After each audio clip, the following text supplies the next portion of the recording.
saudações, que felicidade estar aqui nessa linda bancada para discutir coisas importantes para a sociedade maranhense e brasileira. Que felicidade receber o meu amigo, meu querido amigo, empresário, contador, empreendedor, Odilon Duarte. Que felicidade, meu irmão. Bom dia pessoal. Uma satisfação muito grande estar aqui novamente, Ted. E contando aí com todas essas peripécias que estão acontecendo, né? É verdade. E que a gente precisa estar bem antenado, né? Bem antenado. Odilon, eu já te conheço há um tempo, tu és um cara que foi recentemente presidente da Associação dos Jovens Empresários do Estado do Maranhão, então é um cara que está sempre atualizado, questões de empreendimento, questões de novidades, inovações, é a tua área de uma certa forma, tu és contador, mas tu é um cara que está observando o mundo e todas as tecnologias que estão aparecendo, né? Todos os métodos tecnológicos e etc. E hoje eu queria conversar contigo, primeiramente, a falar como é que anda os empreendimentos neste Brasil, levando em consideração, por que eu estou querendo fazer esse contexto? Nós, recentemente, passamos por uma grande pandemia, onde houve, na verdade, uma espécie de retrocesso nas áreas tradicionais do desenvolvimento, não só tecnológico, mas da sociedade, e houve um alargamento da tecnologia dentro dessas prestações, onde aquelas plataformas, o reflexo disso é muito simples. As empresas de tecnologias tiveram um superávit, e todos aqueles que trabalhavam online, via internet, e aquelas outras que trabalhavam em modo tradicional tiveram uma queda drástica. E agora, claro, a gente tem uma normalização, ainda bem, normalizou-se o mundo com relação a essa doença, e as pessoas já estão, todo mundo, interagindo muito mais. Mas o reflexo do avanço tecnológico se manteve. E eu te pergunto, neste momento, como é empreender no Brasil? Como é empreender no Maranhão, no estado do Maranhão? Como é que anda essa área? Aí é só um aparato geral, assim, como é que anda empreender no estado do Maranhão e no Brasil? Certo. Realmente a gente passou por um período que mudou muito a questão de como você fazer negócios, né? Como você empreender. As situações do delivery, da internet, do digital, tudo isso avançou muito. A gente teve um salto aí de 20 anos em 2. Né? Isso foi muito interessante, foi muito bom. Realmente teve uma evolução sadia vamos falar na humanidade em si. Na humanidade. Né? A gente volta trazendo isso para a nossa realidade. Maranhão. Vamos primeiro Brasil. Brasil. Primeiro Brasil. O Brasil soube aproveitar muito bem, porque a gente passou por uma pandemia, a gente passou economicamente bem. Sim. Se você for analisar todas as economias do mundo, o Brasil deu um salto bom. Ele não teve essa queda boa e teve um superávit. A gente estava numa ascendência boa. Porém, com a mudança de governo, e toda mudança de governo realmente traz mudança de paradigmas, problemas. De normas econômicas que influenciam Exatamente. Mudança, inclusive, de cultura, né? Porque a gente vem de ideologias, né? Porque a gente vem com ideologia social, que está mais ligado para o social e deixa o liberalismo de fora. Então, essas tributações que estão acontecendo, inclusive nessas empresas que são digitais, sim, vão afetar muito. A gente já está vendo um reflexo bastante. Já afetou essa grande. questão de compras digitais, já começou a alterar. Exatamente. Recentes mudanças no Congresso. E a gente está vendo o Uber, a gente está vendo que essa tributação dos Ubers, do iFood, tudo isso muda e atrapalha um pouco o crescimento. E o próprio socialismo atrapalha o crescimento liberal. Mas então, para o empreendedor ficou um pouco mais difícil. A gente voltando aqui para o nosso estado, a gente vê a cultura também, uma cultura socialista, uma cultura assistencialista. Então a gente tem pouco empreendedorismo. Isso aqui no Maranhão. Aqui no Maranhão. Isso dificulta muito o nosso estado crescer. Porque um estado que tem 7 milhões de pessoas, um pouco mais de 7 milhões de pessoas, aí tu és presidente da Associação de Jovens, um número pequeno de jovens empreendedores, né? Exatamente. Relativamente, levando em consideração os 7 milhões de pessoas, esse reflexo ele é parecido nos outros estados? Por exemplo, um estado que tu tem uma proximidade muito grande, que eu sei, que é o estado do Goiás. Como é que funciona esse mesmo cenário de empreendedorismo, levando em consideração a quantidade populacional daqui e de lá? Tu percebe que o Maranhão ele empreende menos do que o estado do Goiás, por exemplo? Ah, com certeza, né? Aí isso é refletido no IDH, né? A gente tem o pior IDH do Brasil e está piorando cada vez mais. É o estado mais pobre, ganhamos o título agora do estado mais pobre do Brasil. Infelizmente. Né? Ganhamos do Piauí, conseguimos ganhar do Piauí. O Piauí está evoluindo bastante. Tá sim. Está evoluindo. Mas eu acho que é a questão de a gente não ter gestores, que a gente precisa de gestores. E essa cultura de ser gestor aqui não é... Se prepara para ser gestor, não é? Não é essa coisa de dizer assim, não, tu vai ser o meu gestor porque tu é mais legal. Tu tem que estar preparado para isso, né? Para gerir o negócio. E a questão, quando a gente vem para o Maranhão, realmente a gente está defasado em questões tecnológicas, Sim. em questão empresarial, em questão de gestão, escola, incentivo do Estado. O incentivo do Estado. Não há incentivo do Estado. A tecnologia, não principalmente. É incentivo porque o governo é socialista, o governo quer dar assistência em vez de ajudar. Aquela famosa frase, né? Dá o peixe. Eu dou o peixe. Em vez de eu dar a vara para ensinar a pescar, eu estou dando peixe, né? Mas vamos trazer soluções. Aí tudo bem. A gente já entende o cenário, mas esse cenário ele não se altera há muitos anos. Vamos lá, não é um programa político, a gente nem tem intenção de fazer nenhum tipo de intervenção política, mas nós tivemos o presidente da República e continuamos tendo o estado mais pobre do Brasil. Nós tivemos o presidente da República. E de lá para cá, amigo, desde o presidente da República, ninguém implementou um desenvolvimento tecnológico nesse estado. Nenhum dos gestores que aí passaram. Exatamente. Tiveram a preocupação de implantar. E antes disso, mais ainda. Antes disso, para trás, pior ainda. Então, assim, antigamente ainda se tinha o berço cultural, onde foi formado essas pessoas. Já foi importante, já foi um estado importante. Nós já fomos o segundo maior produtor de couro do país. Nós somos um dos maiores produtores de açúcar do país. Nós já fomos muito grandes no passado, um passado remoto. Mas assim, na nossa lembrança, na minha lembrança, os últimos 50 anos no Brasil, e no Maranhão em especial, não tivemos nenhuma evolução de gestão. Para o Maranhão não houve evolução de gestão. Mas aí, vamos então superar o que já está posto e pensar o seguinte, quais soluções inteligentes para que nós, que aqui estamos, temos que viver neste estado, porque gostamos, somos desse estado, e no Brasil, quais são as soluções que se apresentam agora para que a gente possa implementar, sanar e superar os desafios que se apresentam? Bacana. Só para ressaltar essa questão de investimentos na área tecnológica, nós estamos aí com alguns programas que são programas federais, que as verbas estão vindo para o Estado para ser desenvolvido, mas o governo está alocando em outras áreas. Então, isso é o primeiro passo. A gente precisamos de incentivar, certo? A primeira situação é aprender. Tecnologia está aí, mas tem que aprender. Como é que a gente vai aprender isso? O Sebrae, ele está sempre disponibilizando cursos, oficinas. Existe também algumas empresas que disponibilizam isso, que te dá a oportunidade de você conhecer um pouco mais de tecnologia, mas o primeiro passo é você conhecer. Você saber que existe, como aplicar isso. Esse primeiro acesso, né? Essa primeira intimidade com a tecnologia. É difícil alcançar num estado tão pobre, né? Porque as pessoas... Tu tem duas barreiras. A primeira, a econômica.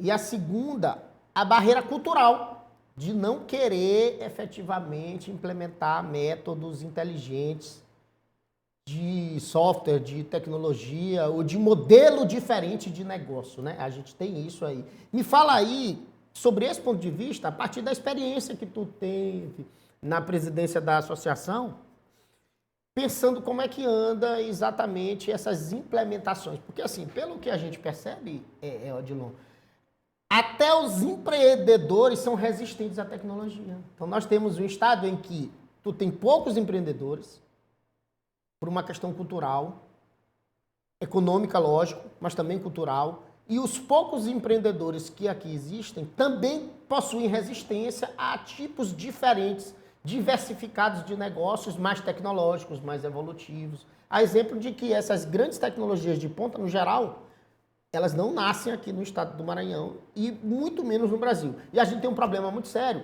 porque a gente está regulamentando essa semana a questão das inteligências artificiais, só para ter uma ideia, e o texto da inteligência artificial foi feito por uma pessoa ou um grupo de pessoas que não tem ideia do que estão fazendo, porque o tamanho de restrição, e são restrições absolutamente absurdas, porque eles estão querendo impor multas, só para ter uma ideia, de 50 milhões de reais para essas empresas, a depender da situação lá, que cometem qualquer tipo de dano ao consumidor, aquilo outro. Só que essas grandes empresas, esses grandes cases, como OpenAI, a própria Microsoft, Google, eles não têm sede aqui, eles não estão nem aí para o Brasil. Tanto é, nós vimos agora nas eleições, o Google se recusou a fazer a divulgação da propaganda eleitoral no processo eleitoral. Patrocinamento de campanhas eleitorais. Então, assim, esse pessoal está regulamentando de uma forma absolutamente equivocada e enquanto todos os países evoluídos estão querendo trazer tecnologia e mentes pensantes para dentro, o Brasil faz de tudo para que nem as mentes pensantes, porque aqui não tem mente pensante, as mentes pensantes brasileiras vão todas embora, para que a tecnologia não chegue no Brasil, criando restrições. É uma cultura realmente da falta de preparo das autoridades que governam esse país. Mas vamos lá, eu quero te ouvir sobre isso. O que é que tu tem visto com relação à tua percepção? Eu sei que é delicado tu falar, até porque tu recentemente era presidente da associação. Mas num contexto geral, a gente não está assim pontuando ninguém, mas no contexto geral eu quero que tu fale bem mais, levando em consideração a tua experiência em outros estados. Porque tu tá o tempo todo, eu percebo, eu sou teu amigo, tu tá o tempo todo fazendo algum congresso, fazendo alguma imersão, fazendo alguma troca de ideias com os outros estados. E como é que é a tua percepção a respeito dos empreendedores do estado do Maranhão? Isso aí, tudo que você falou, né, na teoria, a gente pode trazer isso para a prática, né? A gente vê que realmente a prática, ela é muito restrita a poucas pessoas que querem realmente desenvolver isso, né? A gente vê, inclusive, nos órgãos públicos. Uhum. Por exemplo, digitalizar processos. Você vai em alguns órgãos, a gente vai em prefeituras, próprio estado, você tem que levar o documento físico para fazer o protocolo, um documento físico. Ainda existe isso. Entendeu? Então, assim, é uma coisa muito básica. Muito básica. Então, se a gente falar em tecnologia, é isso. A gente não coloca. A gente está trabalhando com papel. Entendeu? Como você sabe, se você vai lá na capital, você vê algum papel, se tiver lá, você pode rasgar, que é rascunho. É tudo tecnológico, não existe mais isso. Você não traz mais uma folha para ler o script, nada, entendeu? Então, tudo é tecnológico. Agora você vai protocolar com papel. Então, começa disso. Aí as empresas são, inclusive, obrigadas a ter o papel para poder fazer algum relacionamento com o governo, com as prefeituras, com alguma coisa. Fora isso, tem a questão da automação. Né? Automação de procedimentos. Aqui a gente não tem capacidade intelectual para as pessoas aprenderem como fazer essa automação. Uhum. Então, a gente fica muito restrito, realmente, à prática disso. Aqui é muito difícil de ser implementada. Muito difícil mesmo. A gente está vendo aí que tem pessoas que estão realmente tentando desenvolver isso. A gente vê o pessoal do Black Swan, né, que traz algumas novidades. Tem muitas pessoas aqui que falam sobre startups, tecnologia, que estão desenvolvendo algumas coisas, sim. Tem muita gente, mas está restrito. Né? Isso não está chegando ao público geral. O próprio Sebrae, ele tem, como eu disse, ele tem essa competência de trazer eventos, de trazer informações, de trazer oficinas, de trazer cursos. Tem o próprio você mesmo, né, que está tentando trazer uma empresa de tecnologia. Então, existe. Mas é difícil, muito restrito. Realmente é difícil. Do governo nem se fala, a resistência, por exemplo, assim, o espaço é muito difícil, inacessível e a iniciativa privada também. Por incrível que pareça, a iniciativa privada, ela ainda não entendeu exatamente, ela não está receptiva aos rumos tecnológicos. E aí, falando então sobre isso, sobre essa questão da tecnologia que a gente vem trazendo, no nosso caso, a gente tem uma empresa de inteligências artificiais, a gente trabalha com isso, E como é que está a inteligência artificial nas diversas áreas, por exemplo, do empresariado que tu tem visto, aí nós estamos falando de uma, claro, de uma ciência que ela começa a se desenvolver lá na década de 50, só que sem tanta assertividade. Né? Só para que fique claro, as pessoas entendam, essa coisa da inteligência artificial não é nada daquela Skynet, aquela quem assistiu De Volta para o Futuro, ainda não. Vai lembrar dessa discussão, que é uma inteligência artificial que vai dominar o mundo e tal, pensante e tal, assim. A inteligência artificial hoje, até o cenário que existe apresentado no país e no mundo, não consegue produzir conhecimento a partir do zero. Na verdade, o que existe sabe esses teclados dos smartphones, que já é uma coisa bem antiga, que tu começa a escrever e ele começa a completar as palavras, imaginando o que tu iria escrever a partir da quantidade de vezes que tu já escreveu mensagens? É mais ou menos isso. Trabalha com um sistema de probabilidade. É isso que faz a inteligência artificial. Só que a inteligência artificial padrão, por exemplo, aí eu posso citar algumas delas, das grandes, o que a gente chama de inteligências artificiais generativas no planeta, como a OpenAI, o ChatGPT, que é o mais conhecido, mas a gente tem, depois da abertura do ChatGPT, que foi quem desenvolveu, e olha que quem patrocinou, um dos grandes patrocinadores da OpenAI, da inteligência artificial, lá em 2020, foi o Elon Musk, que ele custeou de fundo pessoal 100 milhões de dólares para esse desenvolvimento. Por isso o nome OpenAI, que é código aberto, inteligência artificial aberta. E eles, de fato, deram um código aberto e a partir dessa inteligência aberta, assertiva, é que todas as outras foram desenvolvidas. O ChatGPT, e não só ele, o Gemini, todas essas que vocês estão vendo aí. Copilot. Copilot é uma inteligência artificial do Gemini, da Google. Ela tem o mesmo alinhamento, só mudaram o nome. Então, assim, porque as generativas, são poucas generativas, que é aquelas que criam o método de resposta probabilística. Nós temos OpenAI, nós temos Gemini, nós temos Azure, nós temos poucas. Nós temos a Cloud, então temos poucas de fato. Mas o que a gente tem é empresas que captam essa energia de informação e aí a partir daí desenvolvem outras inteligências artificiais que elas não são generativas, propriamente dita. Elas não generam de base própria todo aquele conhecimento. Eles vão só catalogando os conhecimentos já existentes, que é totalmente diferente o conceito. Então é exatamente isso que está de costas para o que acontece no Brasil, essa legislação. Esse pessoal está pensando que está regulamentando as inteligências artificiais generativas. Nenhuma tem sede no Brasil. Nenhuma generativa tem sede no Brasil. E mais, todas elas têm sede nos Estados Unidos. Aí a gente tem, claro, inteligências artificiais próprias, que são em alguns grandes países, só que essas não são comercializadas. Na China, possui uma inteligência artificial generativa.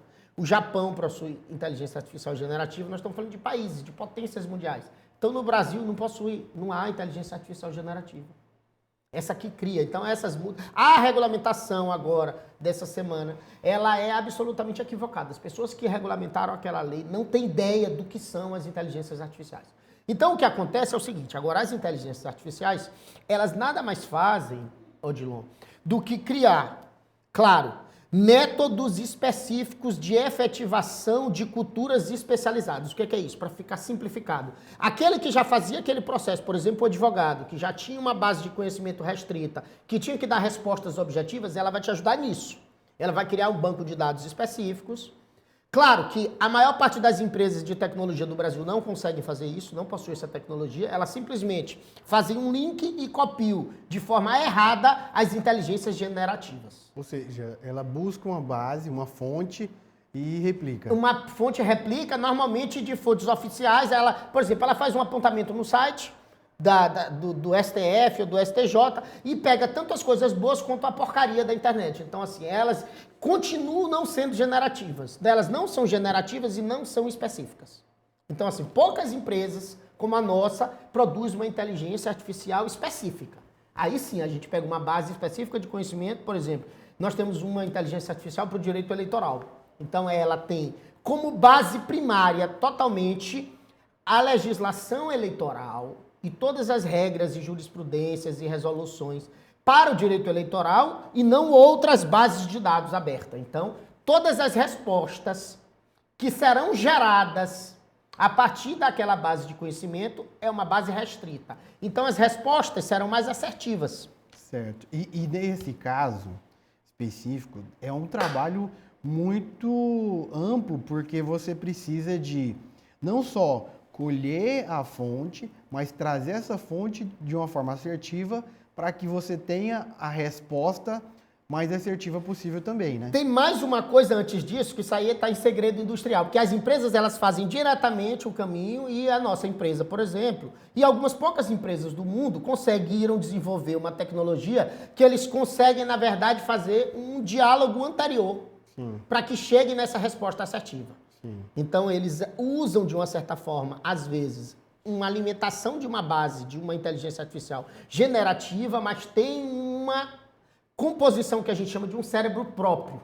Então, o cérebro é próprio e aí ele carrega a informação e dá a resposta objetiva. O que as outras não fazem. E aí elas ficam variando, criando coisas e trazendo sempre informações de um lugar e de outro. Então, eles não são específicos. Então, eles não cumprem aquela missão que é responder objetivamente aquela pergunta. Esse é o risco, por exemplo, da gente usar inteligências artificiais. Pode responder até... A interpretação pode ser errônea.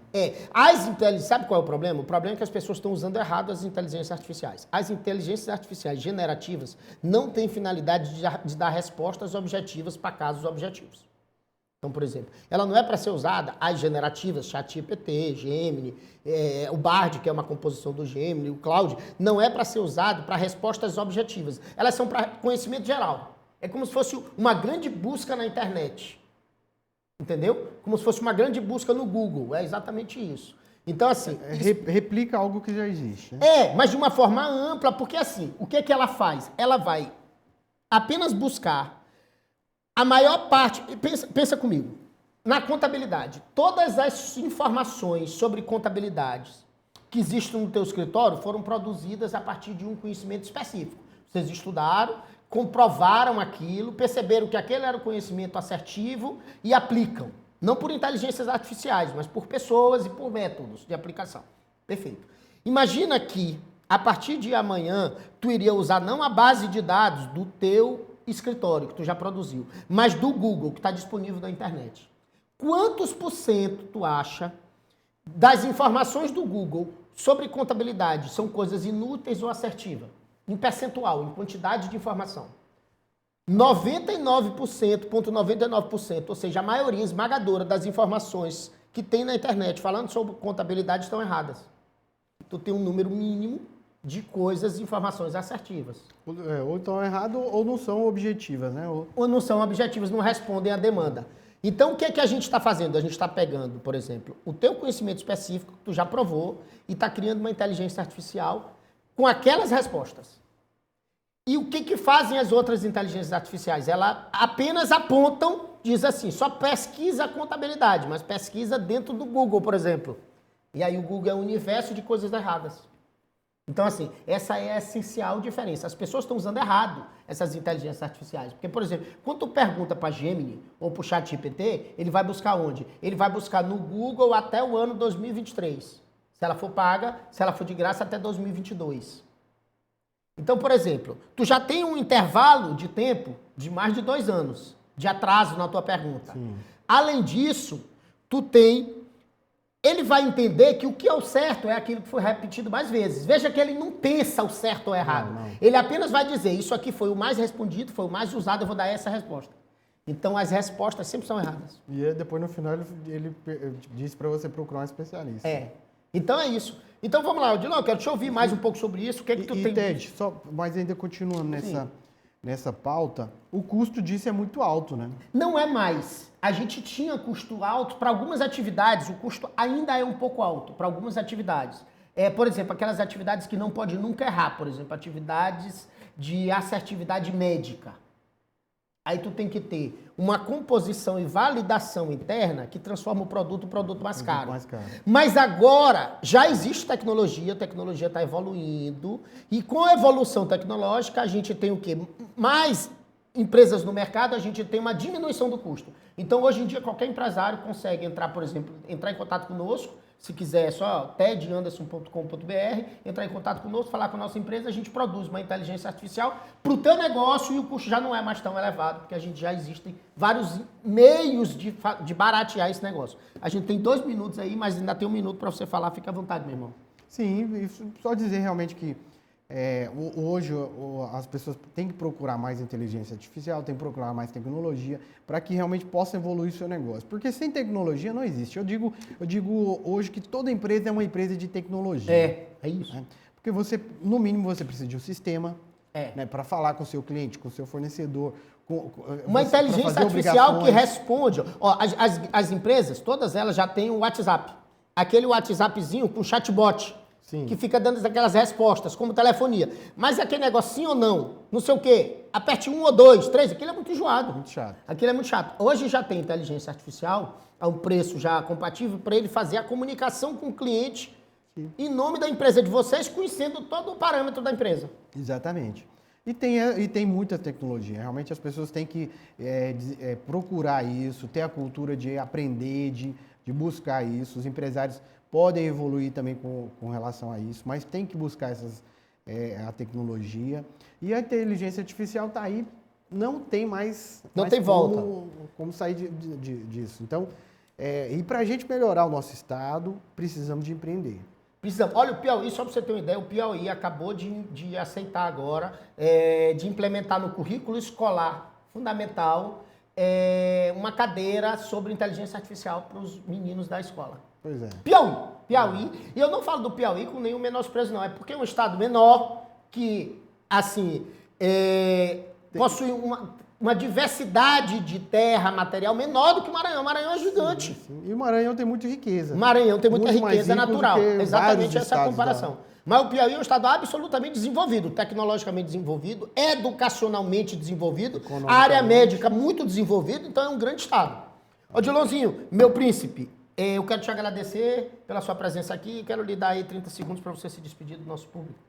Eu que agradeço. Pessoal, assistam, sempre acompanhem a TED Anderson, que o TED Anderson é uma enciclopédia de todas as áreas, inclusive não só do meio político, né? Jurídico, tudo, mas na tecnologia também, entendeu? E tá agora com essa novidade aí, que é a TED-AI. TED-A. E a gente tá aqui junto com ele também, ajudando a desenvolver, a trabalhar. E o que vocês precisarem também, pode nos procurar. Capital, Contabilidade e Soluções Corporativas está à disposição, não só na área contábil, mas na área empresarial. Se você busca um crédito, fala com a gente também, que a gente pode tentar te ajudar. E estamos... Projetos, né? Aquela coisa de desenvolvimento de projetos. Toda essa área empresarial, financeira. Se você quiser terceirizar seu departamento financeiro... Então, não só a contabilidade, a auditoria, todos os processos a gente está à disposição também e tecnologicamente também, né? Nós somos uma empresa totalmente tecnológica. Odilon, meu querido, eu te agradeço demais aí a presença no Saudações e falar da felicidade de estar aqui. Tanto tempo, eu passei mais de 1 mês fora do Saudações, sem apresentar o programa Saudações, e é uma felicidade estar aqui conversando com você, dialogando com você, esse nosso bate-papo querido e carinhoso. E nas próximas semanas voltaremos com aquela discussão tradicional do direito, e é assim que a gente se despede, agradecendo meu amigo Odilon e a todos que participam dessa estrutura maravilhosa conosco. Até a próxima. Que Deus nos abençoe.